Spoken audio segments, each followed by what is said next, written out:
Sorry, Nicholas Bornos of Capital Link. I would like to welcome you to a panel, another panel that is dealing with the human factor and crewing. But this panel will focus on crewing and the human factor from a different perspective. It will discuss, of course, the issues that we have faced during the COVID-19 period, but also it will look beyond in terms of the post-COVID era and the crewing needs of the shipping industry. I would like to welcome a great group of panelists. I will turn over to Captain Robert Fay from the Marshall Islands Registry, the International Registry, to moderate the panel and introduce our panelists. And all I would like to do is say thank you very much for your great contribution to this forum. So, Captain Robert. Thank you very much, Nicholas, and thank you to Capital Link for allowing us this opportunity to move forward. As I've been monitoring the past panel that took place about the crisis continuing and whether there's an end in sight, we'd like to try and move forward and concentrate on the industry's needs now and beyond COVID-19. The basic purpose of this panel.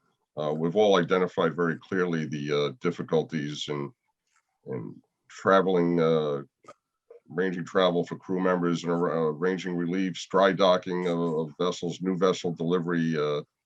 So we want to try and look beyond at what can be done, what have we done to work around some of these issues and problems to facilitate continued crew relief and movement of vessels, and what can we take away from those things that have been successful and allow us to move forward using our successes during this very difficult past pandemic year, and see what we can continue to use to facilitate the global supply chain.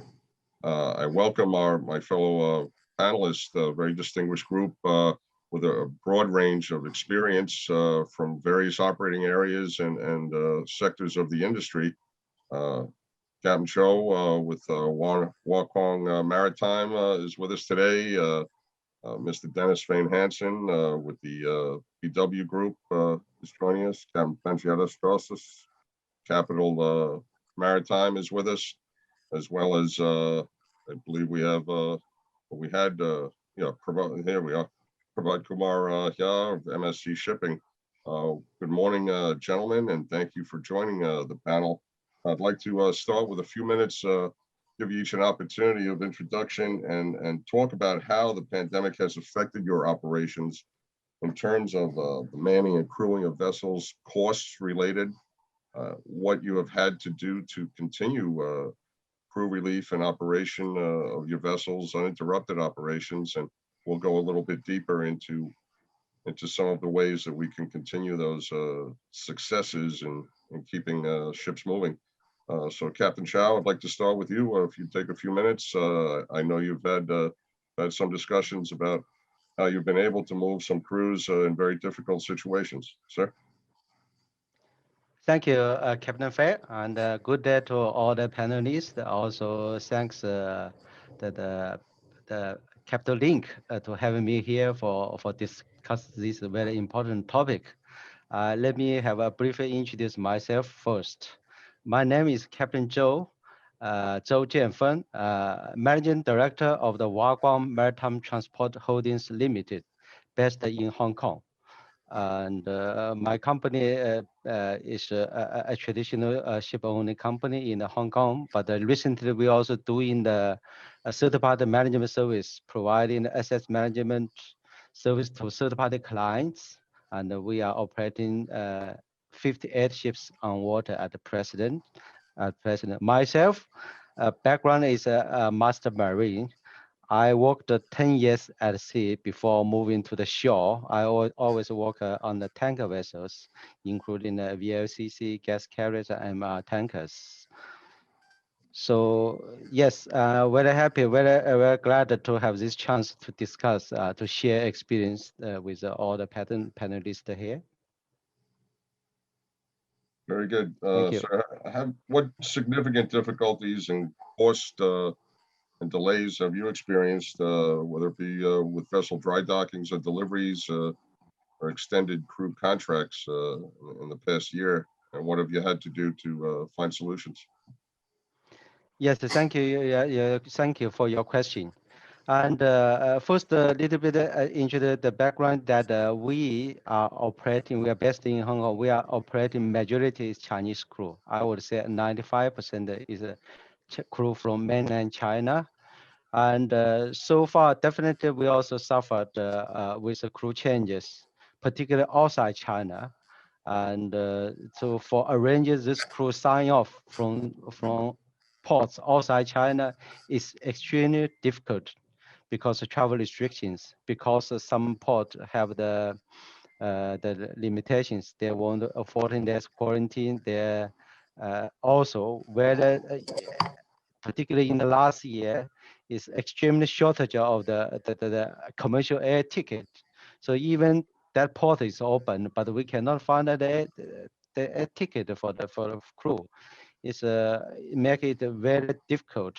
Definitely, I have a significant number of crew stuck on board during the last year, but as of today, its situation is much improved because we initiated a lot of measures try to improve, and we formed basically a task force within the company. So only crewing department, they cannot handle this situation. They need a lot of additional people from other departments to support them. I have a special task force to make sure the crew can be repatriated as early as possible when they expire with their contract. Very So good. as Yeah, of that today, brings up a very good point. Yeah, the travel difficulties in particular, with over 4,800 ships in operations with the Marshall Islands, we've given an extended amount of dispensations for crews that have had to try to travel the vessels only to find that tickets were not available or they had to be turned back due to quarantine restrictions.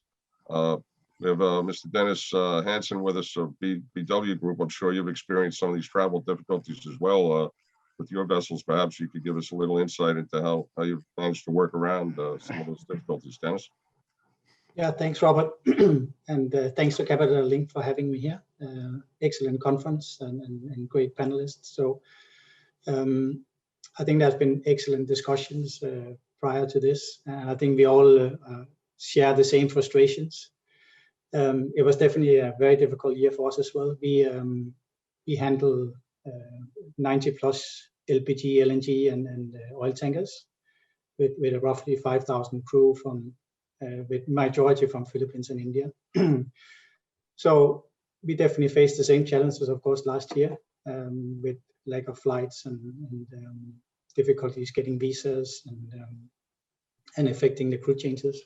It has become better now, but definitely not because the restrictions have gone away. I think they've just become better at handling it. So I think that's the frustrating part, which everybody has mentioned. Despite many countries declaring the seafarers as key workers, we have seen little effect of that. We still have the same problems on visas or challenges affecting the crew changes and prioritizing of vaccines. I just want to mention some of the things that we have seen that has maybe not been mentioned in terms of the hardship that the crew goes through. It's not just that they can't be relieved on board. Even if we are relieving on board, there's still other issues. For example, when crew has to join, we often see changes in schedules, visas that are failing, or flights that are being cancelled, meaning that crew could end up sitting long time in isolation, way beyond maybe the 10 days that we normally do. So we have seen sometimes people ending up more than a month in a hotel in isolation. So I think those are some of the things that people maybe don't see. We see people coming to the joining ports testing positive again because they still have pieces of the virus after recovering and having to go into isolation again or return back home after that. Some have also mentioned the difficulties around getting crew ashore when they get sick. Luckily, we haven't really experienced that, but we had one case of someone dying from natural cause on board, where we sailed around for many days and called many different countries to try and get the body off.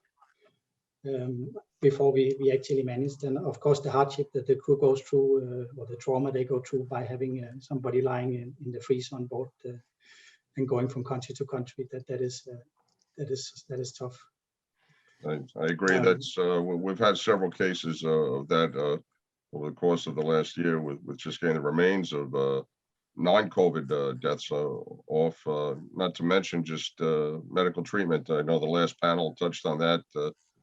Things as simple as a toothache that could be very serious to a seafarer and cause a lot of distress. They can't even manage to get them ashore for treatment. So that really requires much greater cooperation from local officials, that we have to keep pressing for, which I know, so many of the seafarer welfare organizations have. And next panel coming up, I believe, is going more into the seafarer welfare. But in terms of anticipation of continued crew shortages, I'd like to go to Captain Drosos. How have you been dealing with alternative crew sources? Have you needed to take national crews from non-traditional locations in order to keep vessels moving, or have the difficulties you've had in getting crew and qualified ratings and officers? Captain Drosos. Thank you, Captain Robert. I'm the Chief Operating Officer of Capital Shipmanagement, and from our perspective and for our case, we were lucky enough not having nationalities, let's say, or not using nationalities that they were heavily affected from COVID-19. So we haven't seen any problems for the crew changes as when we find the proper location. That means that, yes, as other technical managers, we are facing the same problems, and it's of paramount importance from our perspective in order to have easier transportation, seafarers to be recognized as key workers. This will give us the opportunity to have transportations as deemed necessary. And let's not forget, if the shipping industry stops, quite a lot of other industries will have a major problem, which are recognized as key workers, since they will not have the goods to run their organizations or what they represent. So yes, we have found a lot of the difficulties. Let's not forget, for us, this is the worst crisis for crew changes since the Second World War, where the shipping industry faced similar problems. So although we feel our core workers or the other companies facing problems, from our perspective, the nationalities that, from our side, from the nationalities we use, were not blocked from countries. However, we are next to other nationalities that face problems, and some way or the other they are discriminated. So we need to find solution. Absolutely, that's and that's the general theme, that all of us in the industry know the issues and what needs to be done to combat, as you said, sometimes discrimination just against seafarers in general, regardless of nationalities. They're looked at as just contaminated foreigners wherever they seem to go, and the national theme of protecting cities and ports, from seafarers has to go away. The seafarers are a vital supply link, or a piece in the supply link to the global chain. So I want to move on to Mr. Zhou. Prabhat, you have, I know your fleet very well, and some of the problems that have been experienced with MSC ship management. Can you elaborate on what you've had to do to keep the vessels moving and keep the seafarers coming? What solutions have worked for you? Prabhat? Thank you, Captain Robert, and thank you, Capital Link, for organizing this discussion, which is always good. And when the COVID-19 situation came, the global demand was hit, and of course, a lot of ships were waiting for the cargo, everything, because the container shipping had to scale down the services, everything, because there was no demand. Then Of course, in the second half, the demand has started to increase, and we had to put the new lines and everything else. And today, I'm responsible from the Cyprus office for full management of about 285 ships. And we have the ships ranging up to 24,000 TEU ships. And it did indeed pose a lot of issues because our majority crew is coming from India, Ukraine, Russia, and Philippines. And of course, all these countries were affected by the travel and everything. But I believe that, we had a very clear mandate from our own top management because our founder of the company, Captain Ponte, is himself a seafarer, and he knows very well the importance of the crew. So we don't only say it, we will live it. And thanks to our size, that we were able to position the ships so that the right nationality could be repatriated to their home country. Of course, it was a huge cost for the company. You cannot change the line from one day to another, but we were able to do it from the month of May 20 onwards until August, a large number of vessels repositioning only for the crew change. For example, we had a huge number of services calling between the Singapore and Middle East. We diverted them to Cochin Anchorage in India so that we could do all the Indian crew change there. Of course, we had a good support from the Indian government and everything else. Same thing we did for our Ukrainian seafarers. From Turkey, we could repatriate them to either Ukraine by the chartered flight or to Moldova and all. But the problem of the Philippines was we were in the same position as everyone else. So we did have some issues there. But overall, I believe that because of our size, because of the company's commitment, we did face the problems, but we can say that we couldn't say that we are behind us. And in now this Indian second COVID seen a lot of restrictions on the Indian crew movement, and that has really created a lot of issues and everything else. But the good part is we can see that the Indian COVID cases are down by 80% almost in the last 4 weeks. So hopefully this is going to open up the crew change as usual, because this situation certainly cannot be endured for much longer than what we have already endured today. Thank you for that, Prabhat. Absolutely. It cannot go on as it has in the past. And I think greater cooperation, and it was brought up in the last panel as well by the charterers, allowing more flexibility in crew change, etc. By port state and local officials allowing greater transport of crew back and forth. We do have a question that came up from Simon Young of Costco. So it might not be an easy one in terms of container ships. Any estimate of how much tonnage the carriers lose due to difficulties in crew change? It leads to the cost that keeps getting mentioned. Can anyone volunteer on that? Have you lost tonnage due to difficulties in crew change, and have you budgeted this year for costs associated with additional crew change? Captain Zhou, perhaps you Thank you. You put that in your budget this year.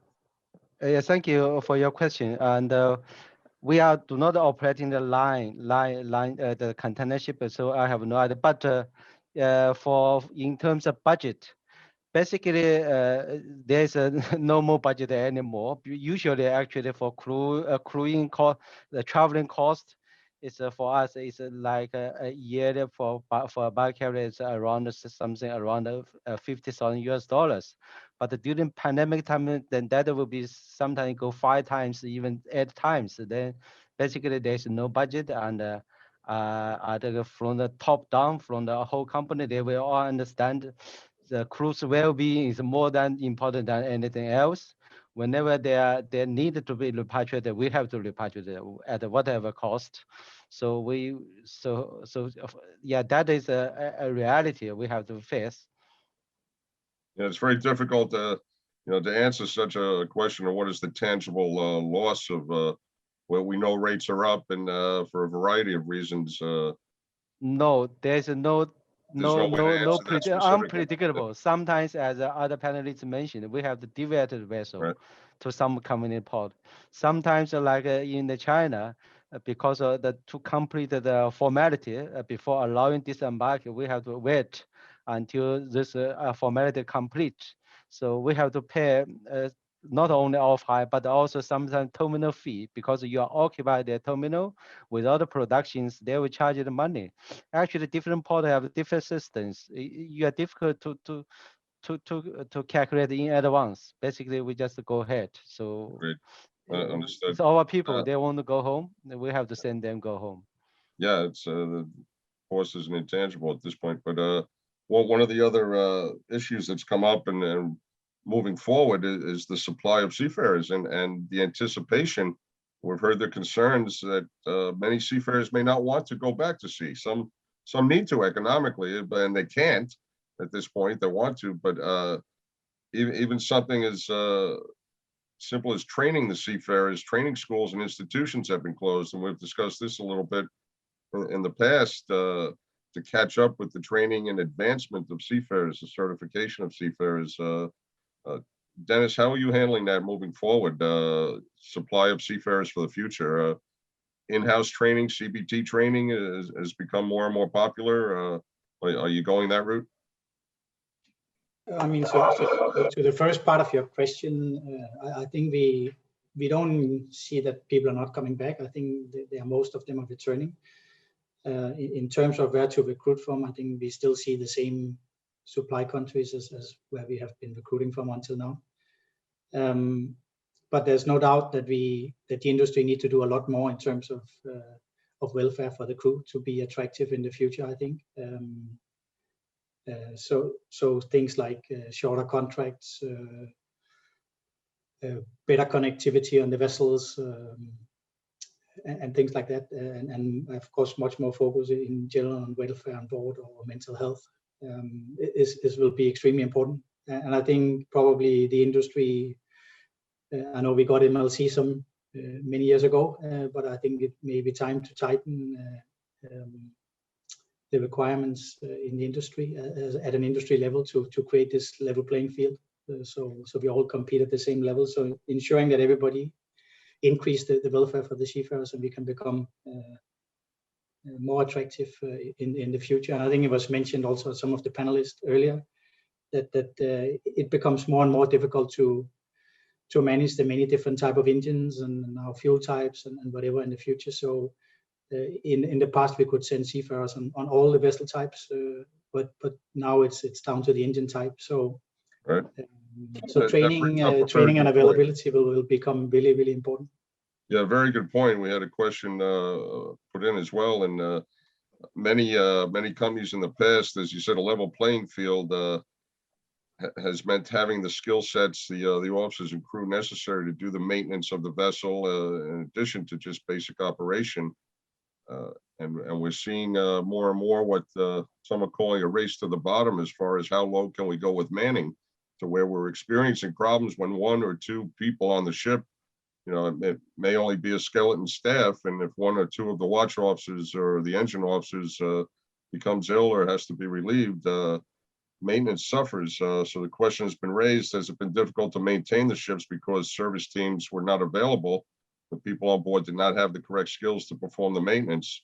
Can you predict what skills were needed based on the maintenance plan, and how do we correctly get the skilled engineers and seafarers to the vessels that we need, not just bodies, but the skilled and qualified seafarers? Captain Drosos, perhaps you can help us out.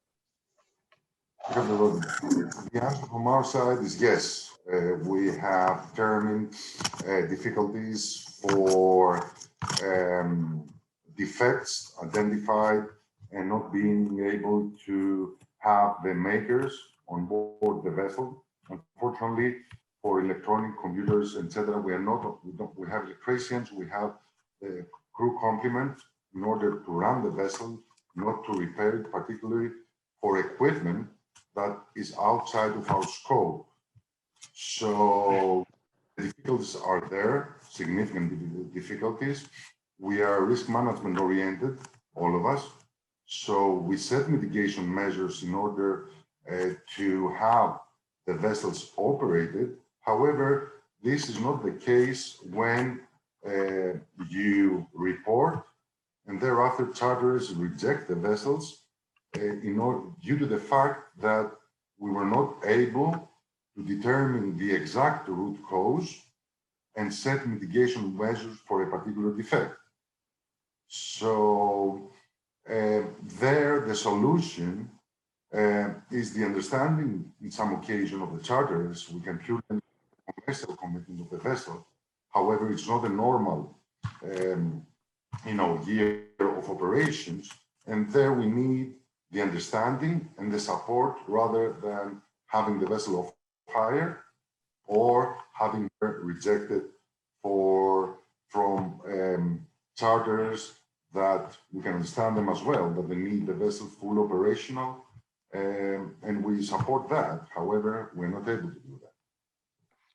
Agreed. Thank you for that. Yeah, it's been a great difficulty, even in some of the technical dispensations our registry has had to issue for extensions, dry docking, remote inspections, equipment failures, where it's not just crew getting to the vessels, technicians of all sorts are, can't be brought in to work on certain pieces of equipment. And but with some of the time remaining, I'd like to see if we can identify any of the positive, if you will, it might be the wrong term, or the solutions that have worked well, and the positive things or changes that have come out of this past year that we can concentrate on and expand going forward. We touched on, we've had greater use of CBT training and remote training for seafarers to keep up their skills. I think one of the positives from the side that we've seen is just the greater awareness in general of crew welfare. Everyone sees the maritime industry in the news when there's a casualty or a problem or an incident, but the human factor now coming to the forefront in mainstream media as well of crew situations, is something that we need to concentrate on and expand upon. Prabhat, would you agree with that? Thank you, Robert. Yes. I think, and every problem gives a new opportunity. And like rightly you mentioned that the role of the crew member have never been more visible than it is today in the world market. So while we can say that it has created a bad image, I'm an optimist. I think it has created a good image, what responsibility the crew has played in moving the ships. Because if it was in the pandemic, if the ships were not moving, and the situation with all the medical supplies, essential supplies, the food factory running would have been entirely impossible. So I believe that it has really created a positive image that the crew is contributing to the world trade today. And I think it is for us, the shipping companies, to really capitalize on this positive moment, because today everybody knows what the crew is doing. Tomorrow you have to tell what it is doing. So we just have to refine the image. And I would also go a bit back to the previous question about the training also. The training is something, and also these shortages and skills building, I call it building capabilities, So it does not happen overnight. We need to have a vision that this is what we are going to achieve in 5-year, 10-year period. Like we have every year, I have 600 training berths in our company. So we have average about 2.5, 3 cadets every ship. So as the fleet is growing, we are promoting the people from within. Plus also the company philosophy matters a lot. Whether the company philosophy is that the crew does the maintenance or it is a shore party does the maintenance. In our company, our philosophy is the crew does the maintenance, because not only, they're doing the job, they are becoming professionally more aware and skilled. So when the time like this comes, this is the time you can really reap the benefits. I have had the cases where the main engine turbocharger had failed. We have a spare on board, the crew has done the job with all remote support from the shore office. We had even the generator's crankshaft to be changed. And a lot of complicated jobs that we have managed to solve remotely. And this is something that, you need to plan for beforehand. You need to keep investing in it. It cannot come one day when the crisis is there. So I believe that the companies who have been focusing on the training, focusing on the building capability, looking at long-term, have really passed these things where we don't have a lack of maintenance on board the ship. And because now we can see that the market is so demanding, if what is the really the true cost of the maintenance? So I believe that it goes down, and we at MSC have been looking at this one. This has been our founder's philosophy.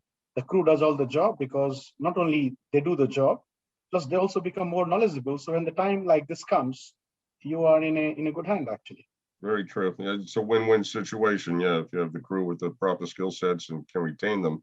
And Captain Zhou, I think we've discussed a little bit in the past. You benefit greatly from having a lot of in-house training and handling your own training centers for your crews. So that's worked out very well for you, Captain.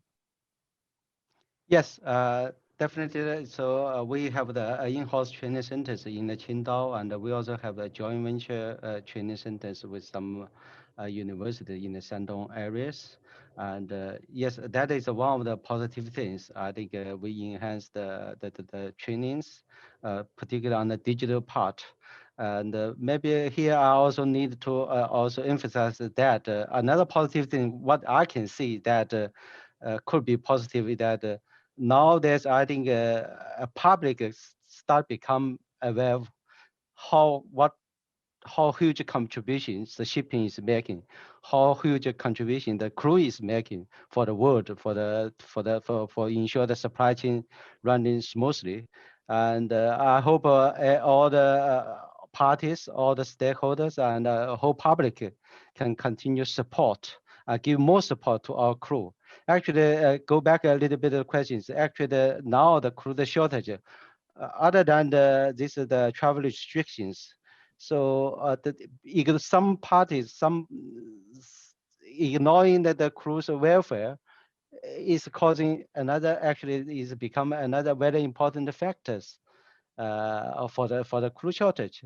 So these crews, they are scared to go join the ship because they're worried about when they can go back. And for this crews already work on board, they're also worried about when they can back to the home. So I think they need support. It's not only just for company, as we have panelists have shared, a lot of restrictions, a lot of barriers is beyond the companies, individual companies' control. We need the whole public to support our seafarers, our heroes. So this status of key works for seafarers should not just the talking. We need to give them priority.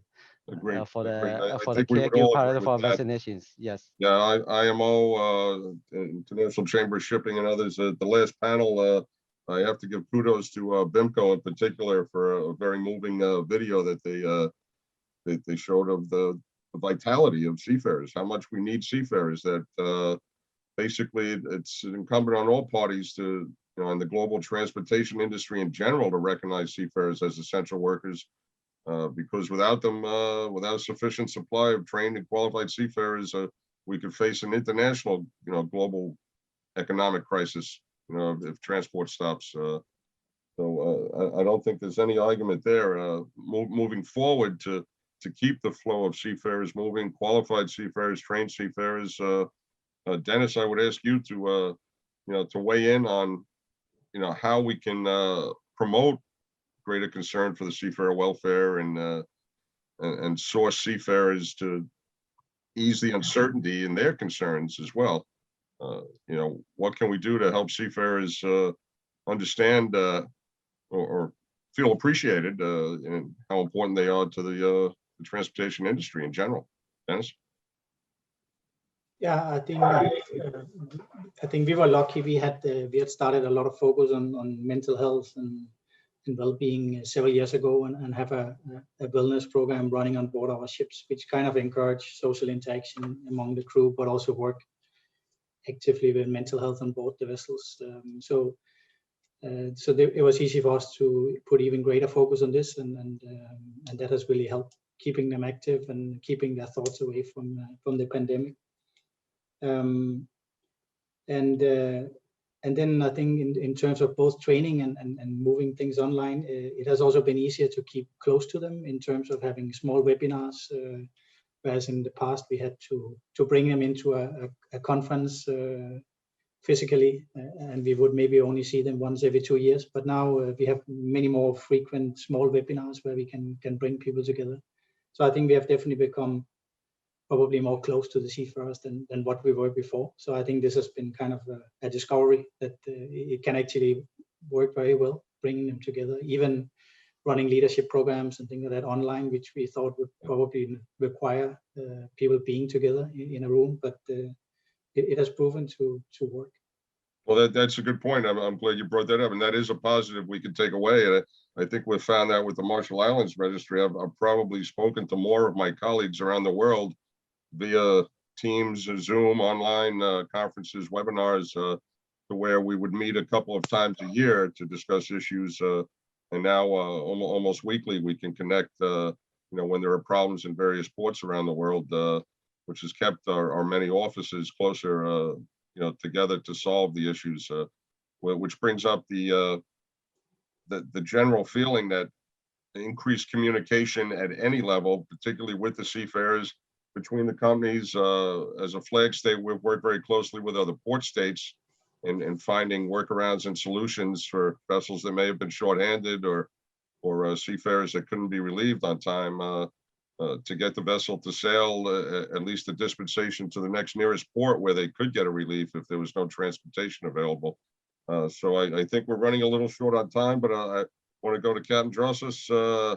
The Greek shipping industry in particular has felt the weight of the pandemic as much as anyone. And do you have any comments in that regard? How takeaways that we can expand upon to improve the supply of seafarers for the future? Captain? Yes, sir. In Greece, what we have demonstrated since the beginning is discipline to rules, and we have managed, being a nation that at the beginning we did better. Lately, we have increased, however, we control it. I would say, as seafarer, I have 11 years, the restriction and the quarantines, we are in a quarantine since we signed a contract. So for me, being a shore employee, I didn't have any problem since when I was on board, my apartment was in a building, the accommodation, and now I was restricted in the building that I stayed. How we have managed, and it's a point that I want to raise, is that the seafarer, when he feels that his family is taking care from the company, so we have given particular attention, then he feels more relaxed and he has understood the problem. Let's not forget the seafarers, we're responsible. We are in a war where we don't have the enemy, where they are, and we are devoted to what we do as a seafarer. So difficulties will continue, and I'm confident the shipping industry, with the devotion that we are giving to the society and continue working, will continue trade with problems and with an increased budget. So Very good. Thank you, Captain. Good summation. I think we're might only have a couple of minutes left here, but I think in summation, I think we all agree that greater concern for seafarer welfare and cooperation between all maritime stakeholders, owners, operators, managers, flag states, port states, the seafarer unions, and the training institutions, and has been a significant factor in weathering this COVID-19 storm. And it's something we certainly hope will continue into the future as we keep the supply chain moving and keep the vessels moving. And I thank you all for your input and participation today. I guess I'll turn back to Nicholas of Capital Link. If we have a few minutes, I don't see any other questions open. But Nicholas, back to you. Well, thank you very much.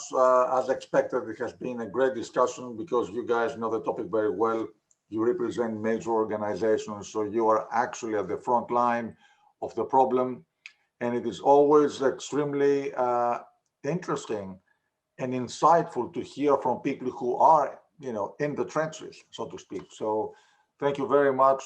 Very well moderated and tremendous insight. So all I want to say is a huge thank you. And I'm glad you mentioned the video. I found the video particularly powerful and moving. So thank you very much to all of you. Thank you. Thank you to Capital Link. Thank you all. Good day and stay well. Thank you. Bye-bye now. Thank you. Thank you. Bye-bye.